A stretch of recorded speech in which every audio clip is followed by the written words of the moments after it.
It is 5 o'clock here again in Eugene, Oregon, and we are getting ready to talk Oregon Ducks football on the Voice of College Football Network. My name is John Evans, as always, joined by my co-host Owen Murray. Owen, we have finally made it. It is Penn State week.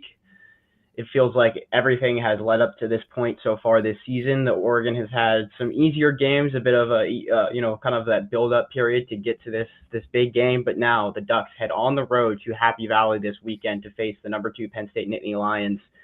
Big game within the Big Ten, big game within the national championship picture across the country. Owen, we finally made it to Penn State week. How are you feeling as at the start as we kind of start this process here on Monday? Yeah, I mean, as a reporter, you feel like it's like Christmas, right? You're like, oh, we get to see, like, it's a present because you get to really see what this team is made of, and I think that's why people on both sides are excited. We're gonna talk about, but like neither of these teams has been really tested. Yet this isn't and they're thought of as national championship contenders. So you really want to see what they're made of, and I think this is beyond every other game on their schedule, the game that is going to tell us the most about these two teams. They're both pretty healthy. They're both in form. I'm fired up. It's going to be a really good game. The soccer term there, in form. Yeah, I think like you said, just this is a week where we really learn what Oregon really is, what Penn State really is. We feel like we have seen what these teams are throughout the first couple of weeks of the season, where they have been really dominant, but against some lower tier opponents. This is that first test where you got to really put it on the field. Obviously a massive test for Oregon heading on the road into one of the most hostile environments in college football, and also to have to make a full this is a full Big Ten road trip going all the way across the country to Pennsylvania. It's a 3-hour time difference. Exactly, lots of challenges here. Yeah, this is going to be a 7:30 p.m. kick for the Ducks, and then a game that's going to run well into that late time in out there in Pennsylvania on the East Coast. So going to be a lot of adjustments for the Ducks this weekend on the road. Owen, anything else you got to add here before we kind of get going into I'll kind of go over what we're going to do today. We're going to get to our exclamation points and question marks after that game this past weekend against Oregon State. Same thing we've been doing every week, kind of just to wrap up where our thoughts are at, some things we're excited about, some things we still have questions about going forward.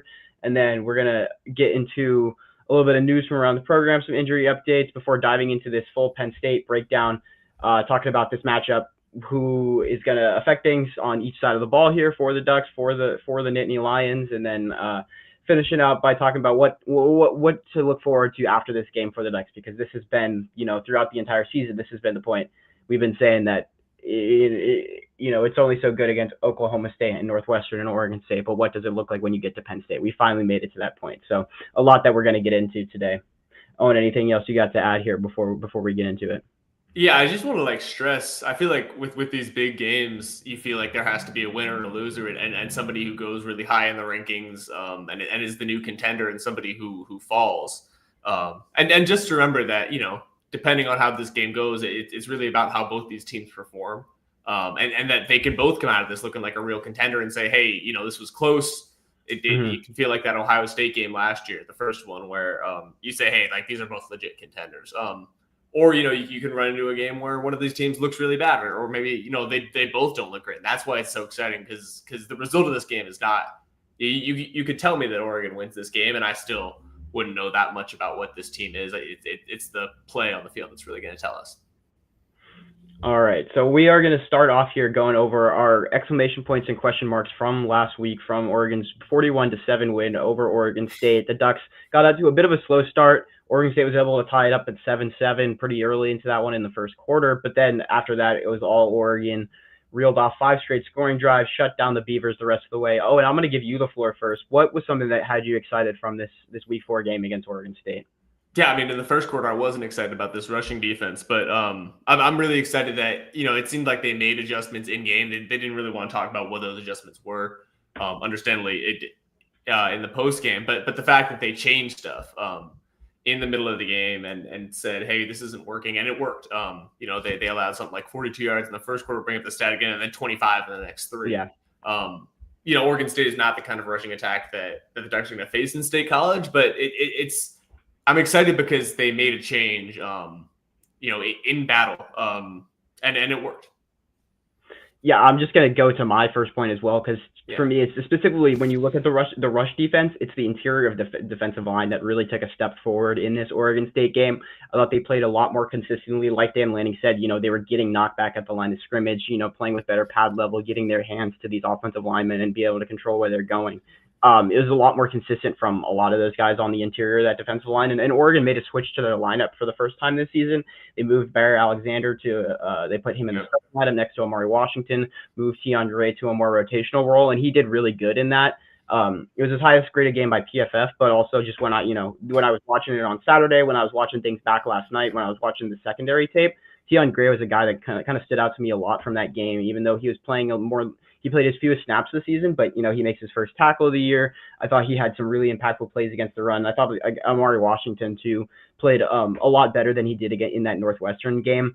He's a guy that's so athletic, so powerful, so explosive at the line of scrimmage that you really want to see him, be as productive of a player as he can be. He had, 4 run stops near at the line of scrimmage in that first game of the season, and he had one in week 2 and then hasn't had any in the last couple of weeks. Didn't have any tackles in that game this past weekend. So I thought his pad level was a lot better this weekend. He had some plays where he really, was in the backfield and helping other people make tackles and had some strong plays. But I just want to see that production from him because he's a guy with as much raw talent as he has. He can be one of the best against the pass, against the run, interior defenders in the entire country.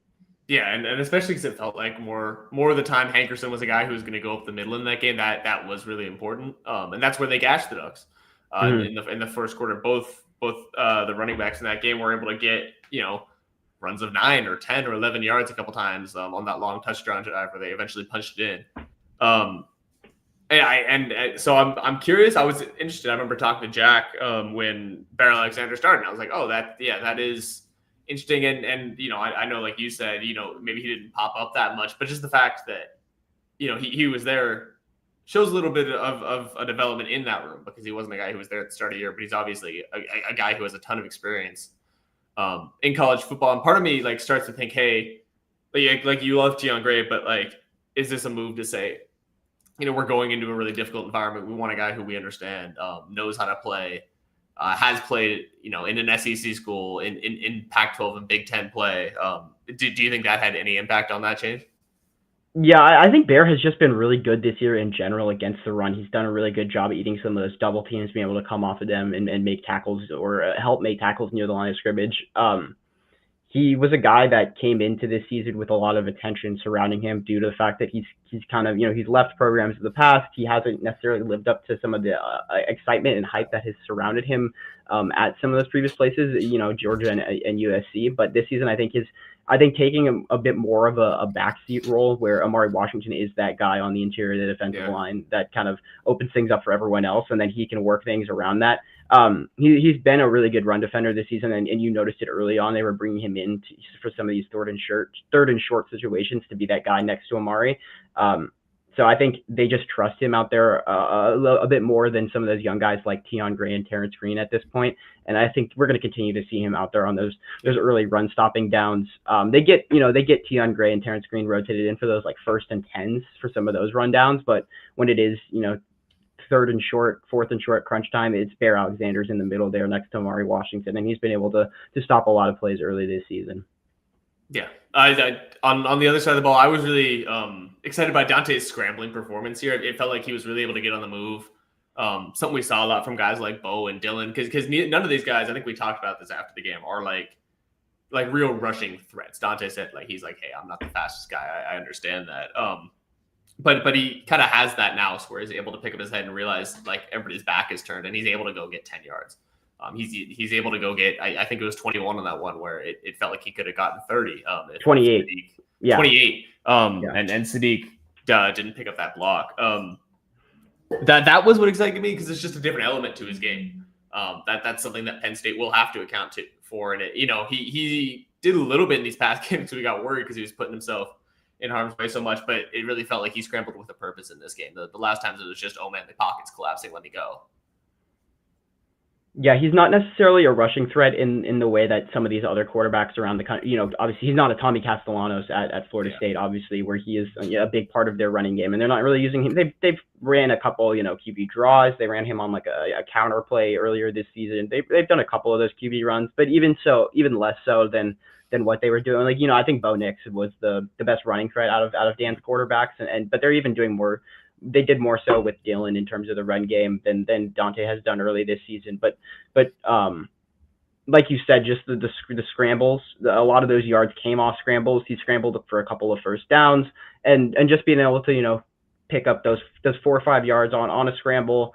You're going to make that second or third down easier, even if you're not able to pick up that first down, and it's also not a negative play for the offense because you're not putting the ball in danger and potentially throwing an interception, or even just throwing it in incompletion where you're going to get no yards at all. So like Dante said, it kind of offers another threat to the defense where it's something else they got to worry about as well. They can't just sit back and know that he's going to pass. I mean, he is a drop back passer. That's his main skill set. But when they give him a look, because these teams are going to start getting worried about his explosive passing down the field, because we've seen it over these last couple of weeks that he can take those easy yards underneath, and that's something that quarterbacks, you really in this modern game, have to be able to threaten, and it's something that you saw like when CJ Stroud was a QB prospect coming out of Ohio State a couple years ago. People were really doubtful of him, initially in that kind of scouting process, of his ability to be a guy who moves and can scramble around a little bit, and then he comes out in that Georgia game and he's throwing it all over the place against Georgia. They end up losing it on a missed field goal, but he's throwing the ball all over the place against Georgia. He's forced into these scramble situations because Georgia's defensive front is so good. And I thought we saw some of that from Dante in this game. Not necessarily that Oregon State defensive front was so good that it forced him into these situations, but he was just making those smart reads and tucking and running when he had to. Yeah, and this kid has no fear. Like he's gonna go try to get the hard yards, which is something. I mean, it's something you love to see in your quarterbacks, right? He's shown that if the first down is a yard away, he's gonna put his head in there and try to get the yards.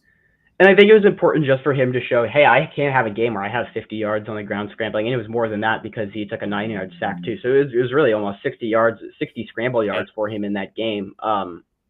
Now, that's something that Penn State has to think about this weekend. That not necessarily are they going to spy or contain Dante Moore in a way you would with some of these other running quarterbacks. But, hey, somebody has to worry about him, because if we do play man coverage over the top, or man coverage across the board and put our safeties over the top, that leaves plenty of room with everyone's back turned for Dante to be able to pick up those scramble yards. Absolutely. Where are we going next? All right, for me, the next thing that had me excited was just the usage that Kenyon Sadiq got in this game. It was the first game where I said coming into the season, and once Evan Stewart went down, this was something that I said that I thought Kenyon Sadiq was going to lead this team in targets this year, and this was the first game that he actually did do that. 7 targets for him on the game, tied his career high with 4 catches, new career high 60 yards for him. We really saw him be that kind of number 1 option tight end that I thought he could be this season. They haven't really just schemed things up for him that much in general this year. He's kind of been coming out of these first couple of games. He'll have 1-2 catches, but he'll end up, he's got 3 touchdowns through 4 games. So he's clearly a part of the red zone plan. And, that's something Oregon's done. They're 20 for 20 on red zone, in the red zone this season. They've done it very, very efficiently. But he's clearly a very big part of that plan in the red zone. And I think that tells you that he is going to be a part of this offense. I mean, obviously we knew this, but I think he is going to be a central focal point of this offense as they go through this conference schedule this season. There were a couple of times too where Dante Moore checked down to him on, there was a 2nd and 10 and then a 2nd and 19 where he checked down to Sadiq on like a little stick route for 5 or 6 yards. And then Sadiq was able to pick up first downs after the catch. I didn't realize he fumbled the 2nd and 19 one. Yeah. I didn't realize that live. I didn't realize that until I was watching things back the other day. He got punched out from behind, but then he just fell exactly right on top of it, luckily. So I never even noticed it. But I think that was very telling just to see Dante find that comfort in him on those situations where the offense is behind the sticks, be that kind of check down comfort option that you want your tight end to be, your quarterback to feel that connection with them where they can hit them underneath and for those easy yards. And then when you do have athletes like Sadiq, he's going to do things after the catch. Yeah. We're going to get into the injury update here in just a minute, but kind of in that vein, Noah Whittington for the 2nd straight game here warmed up, with the running backs and then didn't play a snap. And I, for my question mark, I just wonder, like, is this running back room successful at the top? Is it able to go win a game like Penn State without Noah Whittington in the picture? And I worry that the answer, as deep as it is, and as talented as some of these guys are in their ability in specific situations, I worry about not having a guy who can really just carry the rock, especially with the experience of a guy like Noah in a game as big as Penn State. Is the room going to be okay if he's not good to go for that game? Yeah, you'd like to think they are, but it does become a question mark. It's not necessarily that Whittington is a guy that you can feed the rock to on every down, because he's not big enough to be durable to that. Get the ball on every down. But he brings another element to this offense where when he's on the field, he can be a touchdown on any play, and in a way that a guy like De'Aaron Hill can be, but with just a lot more trust as a guy in his sixth year in college football instead of his first. I thought Jaden Lamar has gotten. People around the Oregon fan base have not been happy with Jaden Lamar's performance so far, and I didn't love what he did at Northwestern, but I also didn't think he had a ton to work with from that offensive line in terms of what they were giving him. But I thought he was good in that last game, nearly 6 yards per carry, was able to get explosive a couple times, had like a 20-yarder to open things up, and then he's always been really good as a pass and a run blocker. I think we're just going to have to see that mix of the running backs. I think that's really what makes this running back room so good, is that you just have guys that play these different roles. And so then we saw it this past weekend. They ran their highest 21 personnel, formations all season. They were doing a bunch of these two running back looks. And when you get these guys out there, you don't know what the Oregon is going to do, because, De'Aaron Hill they were lining De'Aaron Hill up in the slot and letting him run routes as a receiver. And then you're bringing Jordan Davison in and bringing him in to block for guys. So you can do a lot of things with these running backs because they have these different skill sets. Yeah, I mean, I think it's absolutely still a strength that you point to at Oregon. I just think Whittington, the experience level is what you want. Just like we were talking about with Barry Alexander, there's a level of trust you place in guys like him who've played so much college football. Like Barry Alexander, like you did when you said, "Hey, we trust Dylan, we trust Bo to make the right read here." That's something I worry about. Just when it's crunch time. But I also think these freshmen, across the board, guys like DeCorian Moore and these running backs, these corners have proven themselves in the early part of the season to be really strong and to make a lot of the right decisions. So at some point, you do have to kind of throw them into the fire. Yeah, definitely. And then for my final thing that I have questions about, just kind of what we've been saying the entire time, what we've been saying, what we're going to continue to get into this episode. What does it look like against a top tier opponent? Because we've seen it, at the highest levels against Oklahoma State, your performance at the highest levels, playing pretty perfectly against teams like that in Montana State and Oregon State, but they haven't done it against a team like Penn State yet. So that's the big question mark for me right now at this point, is what does it look like when you do get to that Penn State game? Because, I was thinking about it. I was like, the run defense got better last game. It looked a lot better, but that's run defense against Oregon State, and that's not defending Penn State's rushing attack, which, we'll get into here is one of the better ones in the country, and in the secondary, they look good, but you haven't had to face an arm like Drew Allers, and the offensive line looked good again, but you haven't had to face pass rushers like the ones Penn State's going to bring. So I think that's just the big thing is what does it look like when you face this tough opponent, and that's what we're going to see this weekend. So I'm very much looking forward to that. That's why we enjoy the game, right? Well, we'll take you through some injuries really quick here. Noah Whittington, we mentioned, we don't have a concrete update on. We might get some tonight from Dan Lanning when we go to that press conference, but he just has been in those drills with the running back group and then wasn't in the scrimmage reps, the 77, the 11s in pregame, then obviously didn't take any snaps. Stanley Lalea, cornerback, did get reps this game. He missed the Northwestern game with Theron Johnson, who also was in this game for large chunks. He played in that Northwestern game, but had been out previously. So the cornerbacks are looking way more robust now. Justice Lowe was new on the injury report. He traveled, but then didn't play against Northwestern. And it feels like Jeremiah McClellan has been the guy to fill that spot. We got to talk to him after this Oregon State game. He's a happy dude.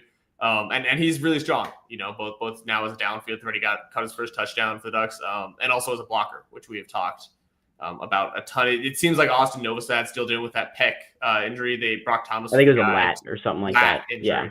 Thank you. He was out there in warmups, but it was Brock Thomas who came to kneel it out.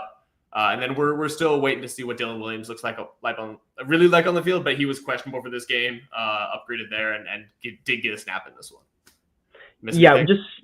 Just some good to see guys like Williams, who a redshirt freshman who's been out this season early so far. Braden Platt, another guy in that linebacker room who's been out. just if even if he's not going to get many reps on the field this season with what Oregon has at the top of their linebacker room, but yeah, that's a guy who's going to make an impact for this team down the line, and he's going to be able to be getting those reps in practice right now. Like you said, with the low injury, I think that's just another hit to Oregon's depth at receiver right now is tough. Evan Stewart's obviously been out. Kyler Casper has been in and out at times, but it feels like McClellan has really solidified himself as that. Right? It was DeCorian Moore's that number one guy on the outside, and then it had been a mixture of Benson, McClellan, and Lowe. It has really been Benson and then McClellan as that other guy on the outside, and then Sione Laulea. Just getting him back out there was good to see. I don't know what was going. He was questionable for that Northwestern game, I believe, and then didn't play in that one. But it seems like the cornerback rotation has been solidified down. Ify Obadegwu and Brandon Finney played, I think, 5 of the first 6 series in that game against Oregon State last weekend. The snap counts just ended up looking pretty similar because the Sione Laulea and Darren Johnson got out there for the second drive of the game, but then Oregon State was on. It was like a 13-play, 6-minute drive. So it just ran up the snap counts because of that. But it looks like Ify Obadegwu and Brandon Finney are solidified in as those CBs, CB 1 and 2 on the outside, and then the next line is Sione Laulea and Darren Johnson, and Naeem Offord has kind of fallen into that 5th cornerback on the outside. But a lot of depth in this room, and those guys, that's 5 guys you had getting reps on the outside through these early parts of the season, and that I think Dan Lanning feels that he can trust out there at times. All right, well, we're going to get into a break really quick. When we come out the other side, we're going to really, really dig into this Penn State game. We've been doing it for 5 weeks, but right now we're going to really get into it. We're fired up. We'll see you on the other side. College football is even more exciting when you've got some action on the line, and the games are even better when you're cashing in. And the Voice of College Football is the place to be to get the greatest value. Start with my picks. 75% against the money line, 58% against the spread, and I've got a 40-plus year track record. 11-0 in the college football playoff for me last year against the money line, 8-3 against the spread. And I'm just the warm-up act. Steve Merrill of Wager Talk is our ace in the hole, show stopper. 7 years with the Voice of College Football, over 30 years in the industry. Steve gives us analysis on all the big games, but you can't miss Steve's weekly under-the-radar pick. 28-12 against the spread the last 3 years. You also get picks from some of our top analysts here at the Voice of College Football, including Corey Bratta, Matt Zemek, and Steve Dace. Check out those numbers. Become a YouTube or Patreon member for just $99 per month. Go to the main channel on YouTube, click join, and then select the betting tier. Do the same thing on Patreon. Make 2025 a winner now. All right, back here on Talking Oregon Ducks on the Voice of College Football Network. Owen, big one to get to. We are previewing Oregon at Penn State this Saturday, 4:30 p.m. on NBC. The Ducks are headed to the whiteout. I don't know if you saw the mummy shoes that got released, but what kind of uniform combo are you hoping to see this weekend for the Ducks? I do wonder if they'd be like, hey, let's go into the whiteout and wear all white. I think the shoes look great. As somebody who just loves to see it, I would love to see it go in and wear green. No. I'd be curious if they'd break out those Michigan State uniforms. I don't know if that would clash too much with the Penn State. I think usually wears white, blue, white. Yeah. It'll be in those white, blue, white. I think green could be cool. We haven't seen those away whites yet this season, though, and I think in the whiteout those could look phenomenal. Yeah, if they brought out the all white, we haven't seen they don't have a white helmet in the rotation right now besides the marble one for these dog uniforms. But I wouldn't see it. I wouldn't be surprised to see one come out if they had to. But I wouldn't mind seeing that one with the chrome domes. Something like. But starting off here, Penn State. Where are you feeling as we head towards this game? Oregon is going to be a slight underdog in this one, but these are two of the best teams in the country. This looks like to be about a 50-50 matchup. We'll get into it more, but Owen, before we really dive into it, I just want to get a quick hear from you. Do you think Oregon really has a chance to go into Penn State and win this game? Absolutely. I think this team not only is talented enough to go do it, but it feels like it's a group that has enough experience to go in and win in a place like Penn State. Of course, it's always going to be difficult to go in there, but it feels like every year under Dan Lanning, they've developed more of a thick skin for going into a place like Michigan, or a place like Husky Stadium, and really looking at, hey, like we know who we are, we understand, and he's developed as a coach. All these guys on the staff have developed in understanding how to give their guys confidence when they go into a really tough away environment. I think maybe in year one, if he had this team, I wouldn't have been quite as confident, because I say, hey, we don't know how he really looks in those environments. But I think I have the confidence now to say I believe in Dan Lanning to go into an environment like Penn State and fire his team up, and really equip them to perform. Yeah, he hasn't necessarily done it on the road on those biggest stages yet. I think the biggest road win under Lanning so far at this point would probably be that Michigan win from last year. But they've kept it close at Washington. Like, they did not fall apart at Washington. They've not at all. That to places like Indianapolis, where there was a ton of Penn State fans and looked very solid. No, exactly. That's what I was going to say, is that he has experience in these bowl games, in these other big games. His very first game of his career, he had to go on, basically on the road and go play at Georgia in Atlanta, in a neutral site game in Atlanta, but one that the Ducks got dominated in. But he's kind of been put into these situations that I feel like there will be something coming this week in terms of that we'll see on the Ducks versus them of like some sort of motivational thing, like the way that they had the thumbs down at Michigan last year with the Gladiator hype up video. They will have something planned in order to kind of get this team turned up against Penn State. As we look at both of these teams right now, what stands out to you when you just, looking at the way they've played across these first 3 weeks? Both these teams relatively untested so far.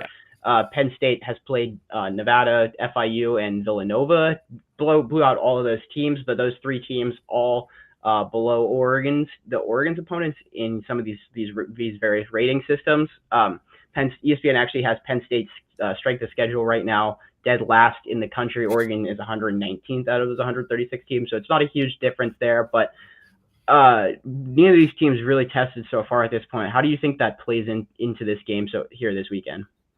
I mean, I think what it tells you is that neither of these teams has really done what it can yet.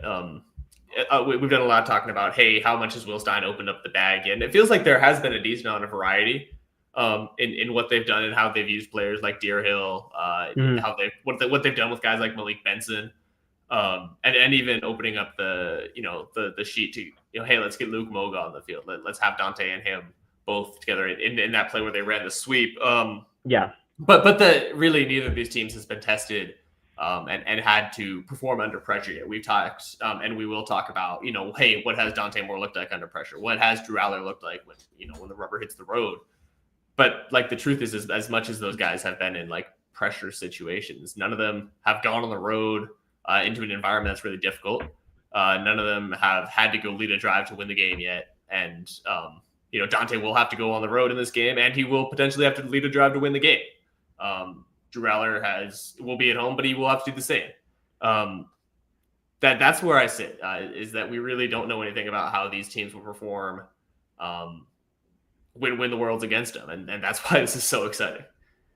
Exactly, like you said, so exciting just because we have so much to learn this weekend. As we get into it, what kind of matchups on each side of the ball are kind of standing out to you as things that are going to likely dictate how this game is going to go, and where are those areas that the Ducks really need to find success in at Penn State to be able to get this done? Well, I spent this whole this past week researching like running back duels in college football for a story that's going to come out of the Emerald on Deerhill and Jordan Davison, and that meant a lot of looking at what makes Kaytron Allen and Nick Singleton really good, and the answer is that they're really talented and that they play really well off each other.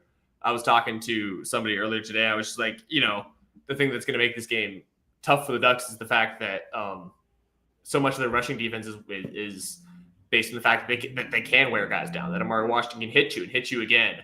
And then you're going to get hit by Mateo when there's four guys hitting one guy, like Anthony Hankerson or whoever's toting the rock for Northwestern. And that's not exactly how it's going to look in this game, because you have two guys who are really strong and who you can rotate out and say, hey, you got hit. You can sit. That's okay. We have another guy who's just as good as you. And that's going to be really challenging for Oregon, I think, because it means that you're going to need 100% effort on every down in order to stop these guys, which, the run defense has looked shaky. these first 3 games. They've recovered, like we talked about, and that was my exclamation point. But the truth is, it wasn't always at 100%, and they will need that 100% on every down in this game. That's the biggest thing for me. Is if they can't stop those two guys, there's just no chance. If Penn State can get into second and short, third and short on every down, you don't get a chance to get Mateo and Tatum running at Drew Aller. You don't get Allen and Singleton are right where I go to. And that was the first thing I thought about with this matchup. So thinking back to last year's Big Ten championship game, a year ago, each of them they go for over 100 yards in that game. Yeah. Penn State puts up nearly 300 total yards on the ground on nearly 9 yards per carry. Just ridiculous efficiency clips that they were putting up on the Ducks late in that season. And we saw Oregon really become susceptible to some of those explosive runs late in the year last year. I asked Tatum Tuioti about it after the game. Does it feel like there's a bit of a revenge factor for the defense and the defensive line specifically, because this was a team and two players specifically at running back that really did dice them up last year? And he said, yeah, they're definitely going to be, it was a big thing for them ahead of that Oregon State game to improve on the run defense. And as they head to Penn State, that's certainly a focus for them, and something you want to do, because you stop these guys, and that's how that's how stopping this team on offense really begins. It's stopping those two, because like you said, when you have two guys in Singleton and Allen who can rotate in and out, you all can always keep them fresh, and they just accentuate each other so much better, because Katron Allen is going to run harder when he's in there, because he's been getting a blow from Nick Singleton, who's going to run harder when he's in there because he's been getting some rest while Allen's out there. They're able to rotate those guys in throughout the game, and in a way that the Oregon does with their 6 or 7 guys, just to keep everyone fresh. And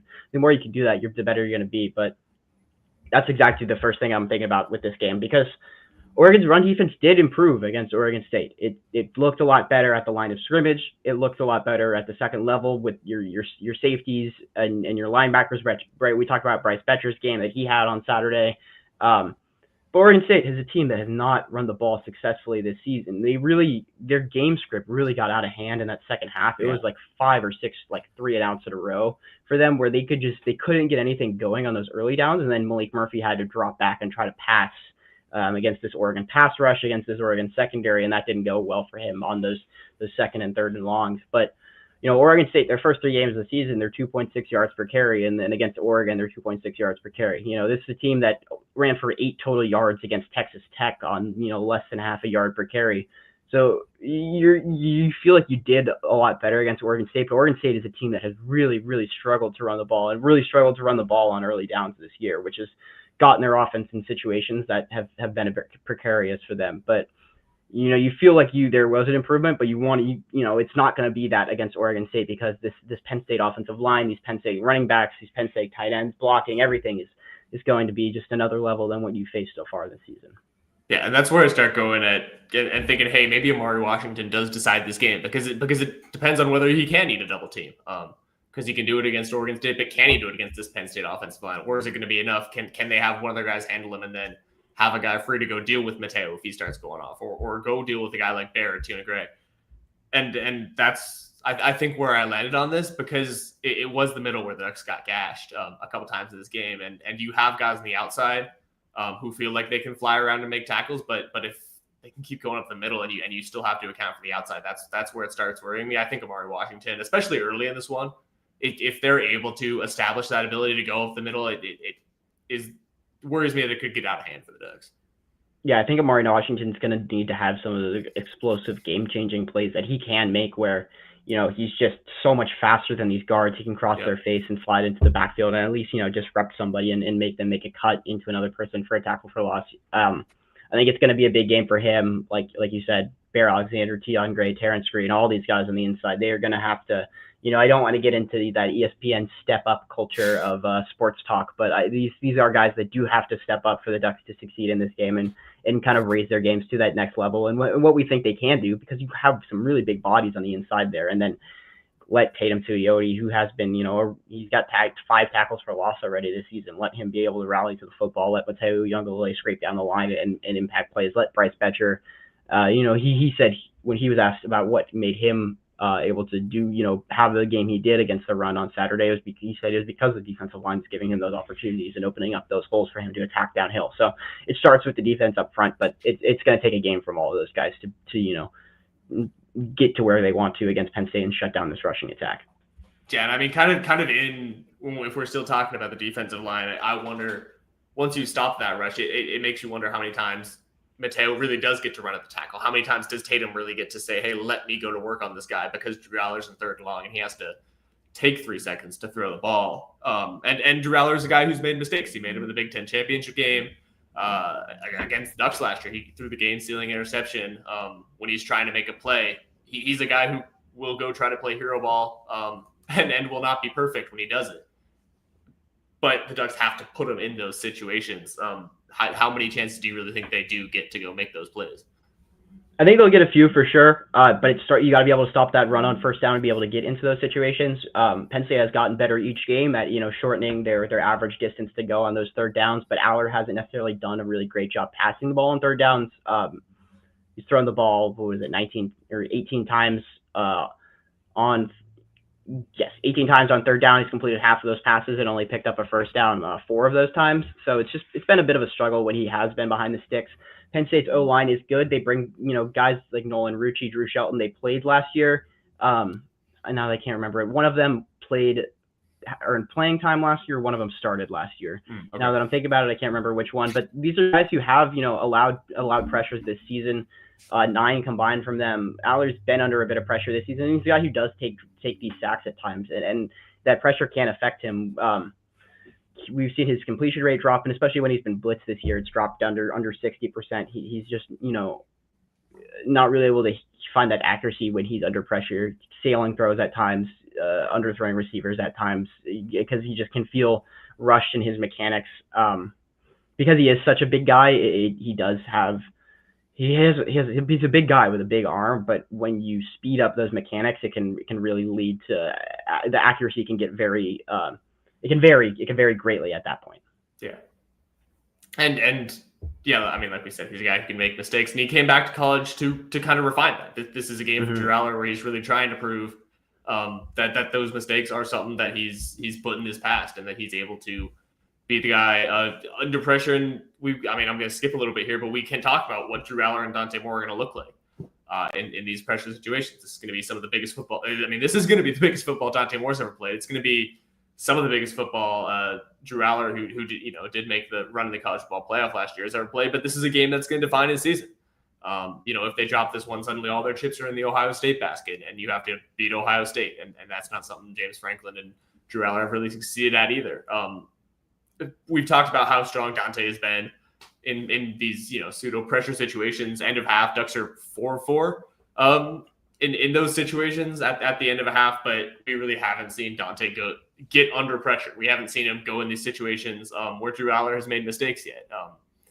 We saw him throw the pick in the Northwestern game, but it felt like this past week against Oregon State was the one where he made the most mistakes in terms of overthrowing a guy, but also. He was, as I was watching it back from Dante on Saturday, he was just aggressive in that game throughout it, and the more I watched things back, the less I got worried about some of those misses. Yeah, he could have put more air under the ball to Malik, or more air under the ball to Decorian Moore, but his average depth of target was his highest as a Duck so far this year. He was genuinely pushing the ball downfield and able to rack up some big completions in that game. So I'm less concerned than I was after that game, directly after that game. And the part that I really liked out of that is how well he reacted. I thought was the big difference between him and Malik Murphy is that he reacted really well, and he was able to come back and still continue to push the ball and be accurate when pushing the ball, and not necessarily try to make a big play that wasn't there, but he was able to overcome that throw on the first drive to Malik that went over his head and throw the back shoulder ball to Decorian. And that is what gives me confidence to be able to say, hey, he's able to go into an environment like Penn State where you're going to be under pressure against a pass rush that has a guy like Danny Denise-Sutton, we assume, and still be successful because he's able to react so well, even if he misses a guy, even if he, if he throws a pick, I believe he's able to come back from that because of what he's shown in these first 3 games. I think this quarterback position is one of the areas that Oregon has its biggest advantage in. Not necessarily that I don't think Aller can be that guy. We see him have we know he has a big arm. We know he has won games for this team in the past with that arm at times. But I think Oregon has a definitive advantage in the quarterback position so far. Dante Moore early on has looked like a top 3 to 5 candidate for the Heisman Trophy. Has looked like one of the best quarterbacks potentially one of the best quarterbacks in next year's NFL draft. Has basically executed everything pretty flawlessly so far this year. The one pick is a situation where it's 2nd and 3. He tries to push the ball downfield into the wind.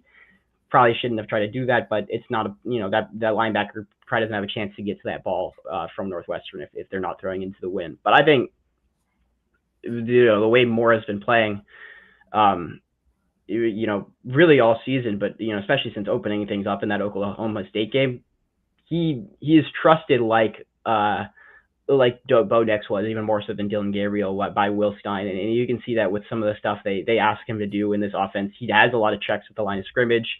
He can get to some of these backside reads. It's something Malik Benson talked about, just being when you're out there, you have to always be aware, even if you're on the backside of a play, because Dante has an arm that can, that throw to Malik Benson on the sideline was pretty ridiculous on Saturday. Just the fact that it was going from the far hash all the way across the sideline, 30 yards downfield. Benson goes up and makes a great play, but it's pretty incredible ball placement by Dante Moore.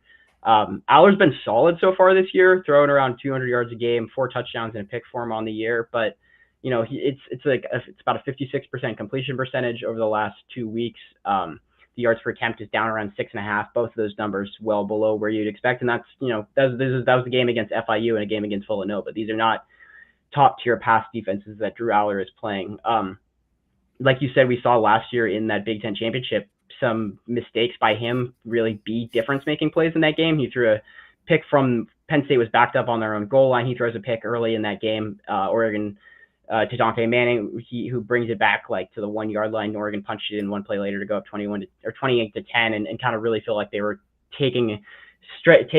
pulling away in that game. And then late in it, he throws a deep ball down the sideline. Nico Reed makes a great play and picks it to seal that game, basically. But I think that can be an advantage that Oregon can or an area that Oregon can take advantage of, is what the better play that they have at quarterback. And if they can want to get Aller to, if a guy like Jerry Mixon can bait Aller into one of those throws over the middle that he can intercept, or if Dylan Thieneman can make a play downfield, or if you have a debut, Brandon Finney, whoever, if Aller can turn the ball over, I think that can be game changing for this team. Yeah, I mean, and that obviously applies to Dante Moore too. You got to be careful with that aggressiveness that he's displayed in these first 2 games, that you don't let him get overconfident, because this is a situation where he goes and you say, hey, this is the biggest game you've ever played, man. Let's make sure we keep our head on straight. Not that he's not going to do that, but he's become more aggressive, more confident, and it feels like a guy like Will Stein and Dan Lanning are really good at tempering that and managing what he's able to go do with the ball, but also kind of letting that arm rip, because in reality that arm is what's going to win Oregon this game.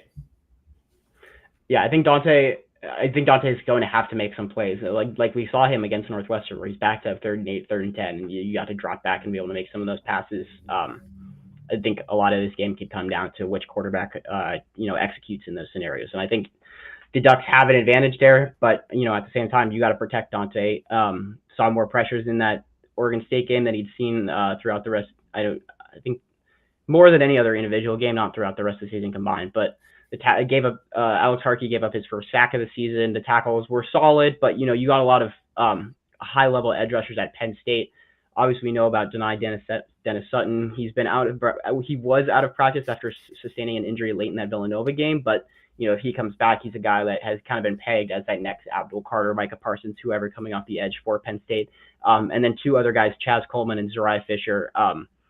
1st and 3rd in pressure rate among Power 4 edge rushers, and 1st and 8th in pass rush win rate off the edge among Power 4 edge rushers. So these are guys that they're coming on. They're rotating through off the edge, but they have guys who can get to the quarterback, and potentially put pressure on Dante Moore, force him into turnovers. So Oregon has to make sure they're protecting him. Getting those blitz pickups by guys like Jaden Lamar and Jordan Davison, and chipping them with tight ends, because these guys are going to come after Dante in a way you haven't seen throughout the rest of the season so far. Yeah, I'm sorry. We can get a little bit into these running backs that we talked about a little bit earlier, because that's going to be what gets Drew Aller into those situations where he's going to be able to go make a play. The only time we've seen Dan Lanning and James Franklin face off with these two schools was the Big Ten championship last year. Obviously, Oregon took that one, but both schools were really potent offensively, and a lot of that was because of what Keyshawn Allen and Nick Singleton were able to do. Allen, I think, has been the guy who's been a little bit more explosive this year. They've been splitting carries. There was a great piece in the New York Times by Brian Hamilton. Go read it. Just about these kids' relationship and how they've been guys who understood, how you can benefit by having a guy who can split carries with, and they really understand how that's their strength. These guys are both guys who can pop runs, and that killed Oregon in the Big Ten championship game, and the Ducks were able to go overcome it with some great performances in the way they're able to lock down Tyler Warren a little bit. What do these guys really look like in this game? Why are they so great? Both of them are just really good running backs. They're both guys who can break off explosive plays. They're guys who can survive through contact at their line of scrimmage. If you had to rank pound for pound running backs in college football, I don't think you get past 10 before you get to both of these guys. And they're both NFL level running backs. It's just not something you see from every single group. Like you said, Allen has been the more explosive guy, over 8 yards per carry, but Nicholas Singleton's gotten a little bit more of the work. They're going to split things up, but both of them are going to come after you. And they're guys who, when you get to the outside, they can break one and kind of hit that next gear of speed and get into the secondary. And they're also good at navigating those lanes up front. Penn State's a good rushing team. They have been for years under James Franklin. We've seen running backs like Saquon Barkley come out of there in the past. These guys aren't Saquon, but you put them together and it's not far off. Yeah, and then like it's interesting because in doing a lot of that research for the story, it's like you look at these guys and it's not like one of them is a real specialist. It doesn't feel quite like a thing like Hill and Davison or like Jahmyr Gibbs and David Montgomery, where one of them is really the bruiser and one of them is the lightning guy. But I think that honestly makes it a little bit more dangerous in terms of game planning for him, just because you exactly can't say, hey, when Allen's in the game, we got to look at the outside. We got to be worried about outside zone. We can really load up when Singleton's in the game and bring a guy up in the A gap. Like, I think that's something that Oregon really has to account for. I'm curious. I don't know how much you know about how much are these two guys in the game together. Like that steps a little bit away from what Oregon does or what the Lions do with those two guys. I think the danger with these guys is more just in the fact that in the fourth quarter they're both going to be fresh. Exactly. They're going to continue to rotate them throughout the game and have those fresh legs out there. That the fresher they're going to be, the more likely they are to be able to rip off those 5-yard carries on first down and be able to set things up easier for Drew Aller. His offense is one that did take a lot of overhaul during the offseason, brought in some pretty big name transfer receivers, guys like Kyron Hudson, Trevor Pena, transfer from USC and Syracuse. Both have been good for this team so far this year. This is because last year this team really lacked a threat at receiver. They had Tyler Warren, the best tight end in the country last season, but they didn't have a guy who could really stretch defenses. And a guy like Kyron Hudson has been able to unlock that. They haven't necessarily done it to the highest degree this season, but in theory he's a guy that can do that. Trevor Pena has been really good in the slot, and then they have a guy in Luke Reynolds who has been a solid third option there in that passing game as their tight end. Not going to be Tyler Warren, but as far as tight ends go in college football, one of the better ones that you're going to encounter. So this team does have weapons that they can use to attack Oregon. And this is something that we've been talking about all season, but Oregon is a young group in the secondary. We've seen at times communication issues be a thing for them in that Oregon State game. Jaden Kennedy kind of got lost on one that Oregon State was able to get down to about like the 1 yard line or so. We've seen miscommunication at other times this season. So that's going to be the thing that I'm really looking for Oregon on the back end is, can they communicate? Can they have, can Dylan Thieneman be that guy that solidifies everybody's rotations and assignments on the back end of that defense? Because last year that really was an issue against Penn State. Drew Aller hits the 22-yard touchdown pretty early in that one to one of the running backs out of the backfield because of some communication issues. And then he hits another touchdown down the seams for over 20 yards because more communication issues on the backside. You can't have those in this game because those are, if you have, communication issues, you have some big game-changing touchdown, it can really turn things around and put you in a hole that's going to make it harder to climb out of. Yeah. Well, I can't wait to get all our questions answered this Saturday. I'm sure we're not going to have any concerns after the game, and we'll understand everything that these two teams are about. With that in mind, we're going to take 10 minutes or so just to take a look at what the rest of the season looks like after the biggest game of the season for the Ducks. Oregon has this Indiana matchup at home. The Ducks go on by after Penn State, and then welcome the Hoosiers, who are looking more and more like a great team. They whooped Illinois and Brett Bielema. Number 11 now. Illinois was number 9. 63-10 is a little bit shocking. I saw a shot of Kurt Signetti after that. He's just on the sideline, just like he was not letting up. And you say that that's a dangerous game for Oregon, but that's also a real benefit for the Ducks, who didn't have another really a game that looked really great for strength of schedule when you take a look at the schedule outside of that Penn State game. Is that a benefit for the Ducks, or is this dangerous? It's at home, which feels like a real benefit for the Ducks. Yeah, shout out to Donald here in our chat. Big claim that Indiana is going to come into Eugene. I'm not sure if Donald's still watching right now, but says that Indiana is going to come into Eugene and win, that Mendoza will be the number 1 pick. Mendoza has looked phenomenal early this season. That'd be a statement 14 touchdowns for him to lead the country, no picks, 5 touchdown passes, only 2 incompletions in that game against Illinois.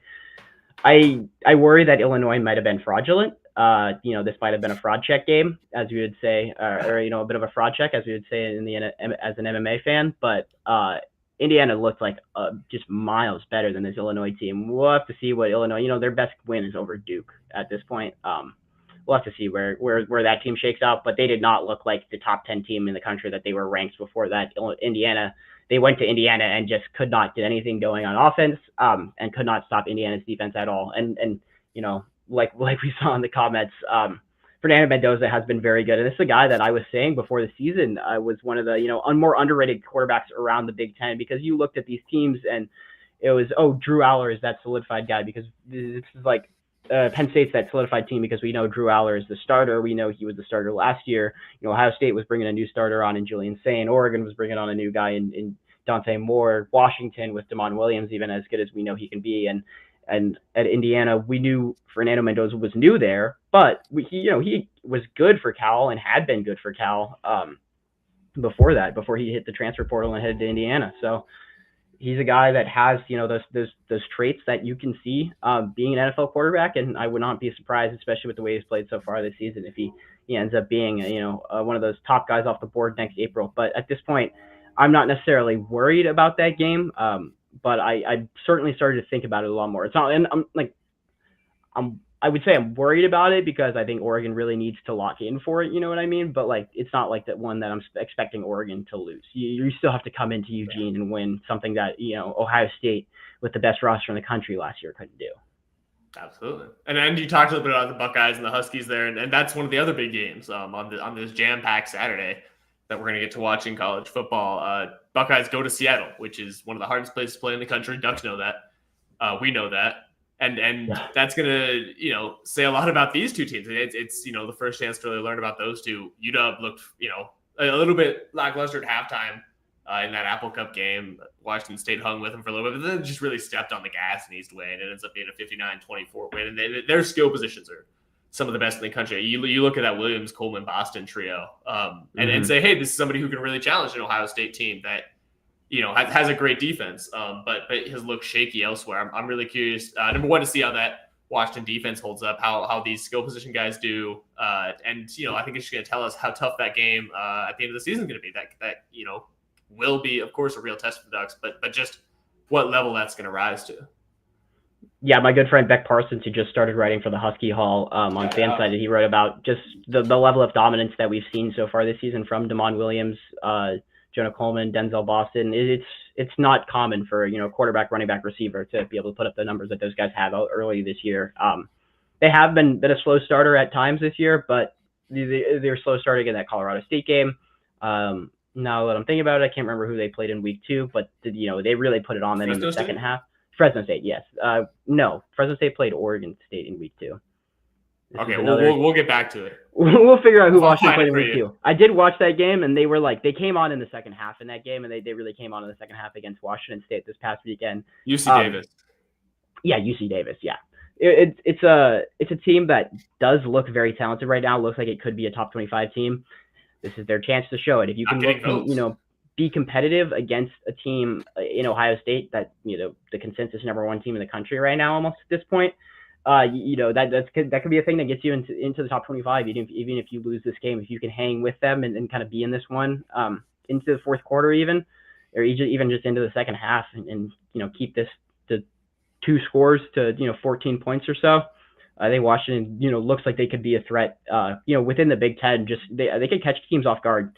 Teams aren't gonna be ready, traveling up to Seattle. It's so much further, like Oregon is, but Seattle's even further than everywhere else in the Big Ten than Oregon is, up there in the top corner of the Pacific Northwest. So I don't think Huskies have lost there for almost 40 games now. I want to say somewhere between 30 and 40. Yeah, I think they could. I really do think they could catch some teams this year going in there who just aren't ready for how explosive this offense can be for UW. I don't know if that team is going to be Ohio State, because it is Ohio State. We know what they have on the defense with guys like Caleb Downs, on the offense with Julian Sayin and Jeremiah Smith and Bo Jackson even. But this Ohio State team is really talented. But it's going to be a good test to just kind of see where Washington's at. Are they able to at least keep it competitive with a team like that?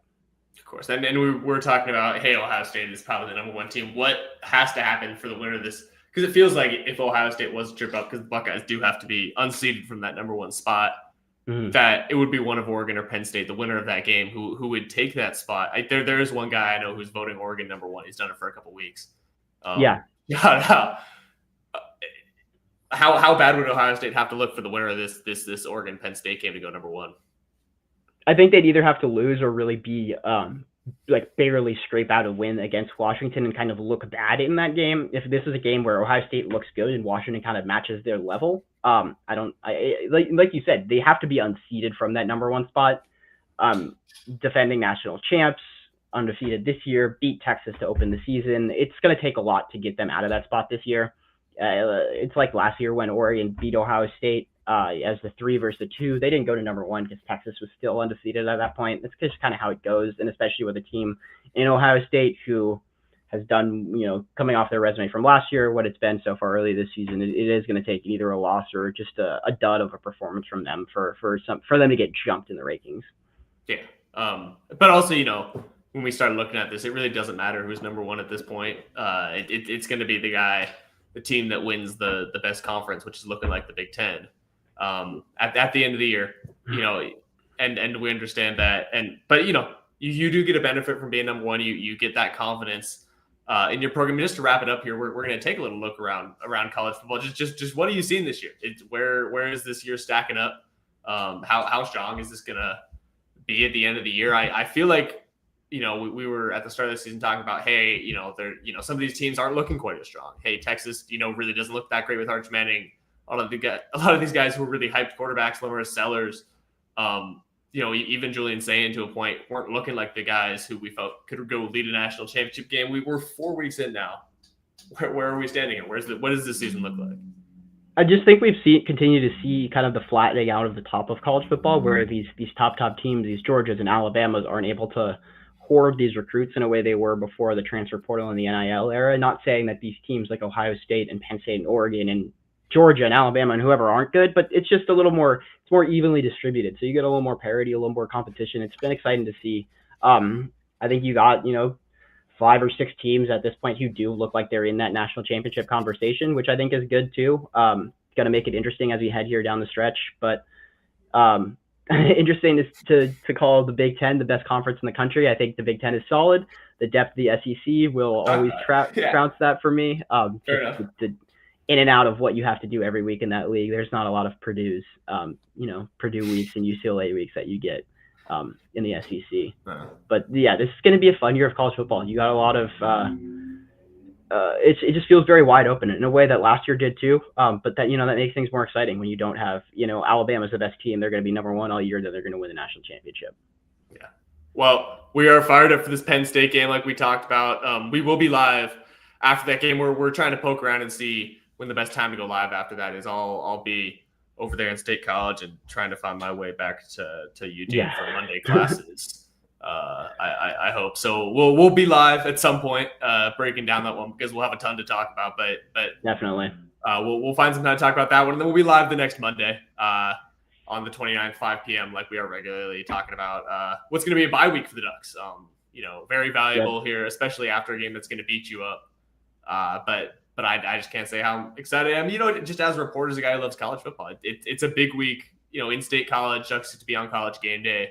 Outside of that, you got Georgia, Alabama. You got this Ohio State, Washington game. It feels like a flashpoint in this season.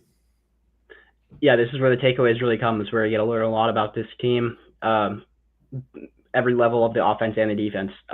We get to see them play competitive football at the highest level, like they're going to be doing in December and hopefully in January. So excited about this weekend. Excited to see what comes of this, and either win or loss. We're gonna learn things this weekend, and that will be informative as we head towards the rest of this year. And nobody will overreact, right? No, never. We would never overreact here. Talking to Oregon Ducks Live on the Voice of College Football Network. Well, appreciate everybody who's been watching this one. John, thanks so much. I'll see you in just a little bit. Have an exciting week. Yeah, we'll see you guys next time.